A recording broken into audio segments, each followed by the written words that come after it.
teman-teman, perkenalkan nama saya Vina Melansari Harahap, NPM 2102090106. Saya dari kelas C1 PGSD. Jadi di video saya kali ini, saya akan mempraktekkan kegiatan sehari-hari saya yang merupakan cara saya berbakti kepada kedua orang tua saya. Setiap pagi setelah bangun tidur dan sholat, saya akan melanjutkan kegiatan saya dari membersihkan tempat tidur dan kamar saya terlebih dahulu.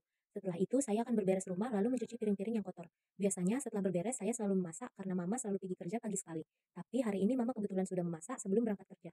Yap, sedikit penjelasan tentang berbakti kepada orang tua atau birrul walidain. Birrul walidain adalah bagian dalam etika Islam yang menunjukkan kepada tindakan berbakti kepada kedua orang tua.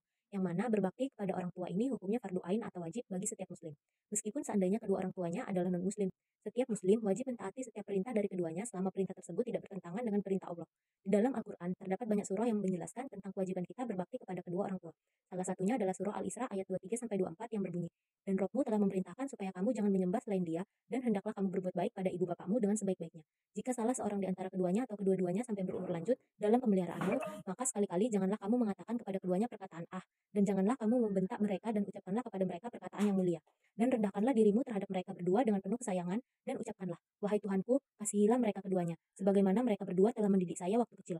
Jadi, berbakti kepada kedua orang tua sudah sepatutnya dilakukan oleh seorang anak. Yang terakhir, cara berbakti kepada orang tua dengan mendoakan kebaikan-kebaikan yang melimpah. Pasalnya, hal itu akan bermanfaat kepada kedua orang tua kita kelak setelah meninggal dunia. Dalam sebuah hadis diriwayatkan, Nabi Muhammad bersabda bahwa ada 3 amal yang tak akan terputus setelah meninggal, yaitu sedekah jariyah, ilmu bermanfaat, dan anak soleh yang mendoakannya. Di sini saya akan menjelaskan adab dalam bermedia sosial. Yang pertama, media sosial adalah sarana interaksi sosial secara online. Biasanya orang-orang menggunakan HP dan aplikasi media sosial seperti Twitter, Instagram, WhatsApp, dan lain-lain. Di Muhammadiyah, para pengguna media sosial lebih dikenal sebagai netismu. Dan adapun kode etik netismu dalam bermedia sosial yaitu pasal 1, netismu senantiasa berlandaskan pada Al-Quran dan As-Sunnah. Kebijakan pimpinan pusat Muhammadiyah, peraturan perundangan, dan kode etik jurnalistik dalam bermedia sosial. Pasal 2 yang pertama, netismu wajib berdakwah dengan membela agama Islam dan Muhammadiyah sebagai gerakan dakwah amar ma'ruf nahi munkar dan tajdid. Yang kedua, netismu wajib menjaga nama baik dan mendukung persyarikatan Muhammadiyah di dunia maya. Dalam hal ini termasuk juga para pimpinan, warga, dan amal usaha Muhammadiyah.